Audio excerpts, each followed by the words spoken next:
அடுத்த முறை வந்தால் 8000 ரூபா டோக்கன் தரேன், எதை வேணாலும் போய் வாங்கிக்கணும். நீ இழந்த மானத்தை வாங்குவியா?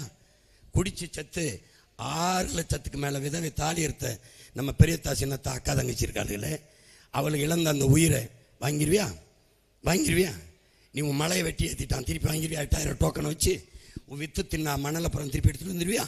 என்ன வாங்குவேன்? என்னது? என்ன மாதிரி ஆட்சி முறை? இதை எப்படி சகித்துக்கிற? எப்படி தொடர்ச்சியாக சகித்துக்கிறீங்க? எப்படி இதை கேள்வியே கேட்கக்கூடாது, எதிர்த்து சண்டையே போடக்கூடாது, இவங்களை ஒழிக்கணும்னு எண்ணமே வரக்கூடாது. வாக்குக்கு காசு கொடுக்குறவன் எப்படி நல்லா ஆட்சி நடத்தணும்னு என்ன இருக்கும்? உன் ஓட்டையே சிந்திக்கிறவன், எதை கொடுத்தா ஓட்டை வாங்கலாம்னு சிந்திக்கிறவன் நாட்டை பற்றி எப்படி கவலைப்படுவான்?